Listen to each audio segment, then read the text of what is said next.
Matheus, a Carol Rosito trouxe um pouco da repercussão e da reação de Edson Fachin, presidente do Supremo, e claro que ele responde a essa acusação de parcialidade da Corte, mas ele aproveita também para mandar outros recados em defesa do STF. Perfeito, Thaís. A gente tem visto o Supremo aí desde o início da crise do Banco Master dividido. Supremo que lá, para fazer uma breve retrospectiva na Lava Jato, ficou nitidamente dividido em relação a como se portar sobre a operação iniciada do caso de corrupção da Petrobras. Ficou dividido, inclusive havia bate-boca no plenário. Depois, no governo Bolsonaro, o Supremo se uniu, como a gente não via há muito tempo, devido justamente para tentar enfrentar o que eles viam como uma ofensiva do então presidente Jair Bolsonaro, e esse período de união virou uma divisão novamente depois do escândalo do caso Master. Uma parte do Supremo pressionando o presidente Edson Fachin a fazer uma defesa mais enfática dos colegas que foram mencionados de alguma maneira por relações com o ex-banqueiro Daniel Vorcaro, mas o presidente Edson Fachin, em vez de defender os colegas, ele passou a dar duros recados aí, passou a defender o código de ética, a falar como ele acredita que um juiz tem que se portar perante as partes,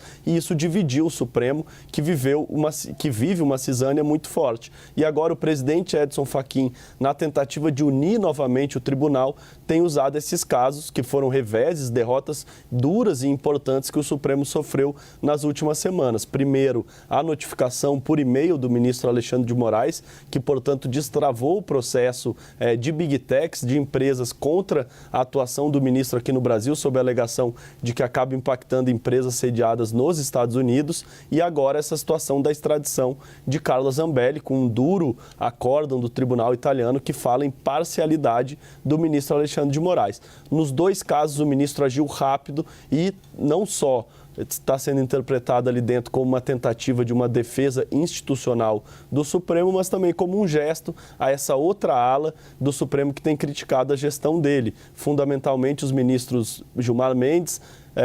Alexandre de Moraes, Flávio Dino e Cristiano Zanin. E ele fez uma defesa muito rápida. Hoje, poucas horas após esse acórdão muito duro, contrário não só ao ministro Alexandre de Moraes, como Edson Fachin citou na nota, mas a primeira turma como um todo, que foi quem chancelou as decisões individuais do ministro e depois votou unanimemente para condenar a ex-deputada Carla Zambelli. No caso dos Estados Unidos, ele delegou a Advocacia Geral da União a defender o ministro Alexandre de Moraes nesse processo nos Estados Unidos e falou que não se trata apenas de uma defesa do ministro, mas sim de uma defesa do Estado brasileiro, da democracia do Brasil, portanto, reforçando o discurso em prol do Supremo na tentativa justamente de unir novamente o Supremo. Além disso, o ministro Edson Fachin criou uma comissão, Thaís, para discutir uma reforma do Judiciário, que é uma demanda, um pleito do ministro Flávio Dino, que escreveu um artigo sobre isso, e indicou ali o desembargador Ney Bello, que é muito próximo de Gilmar Mendes e também de Dino,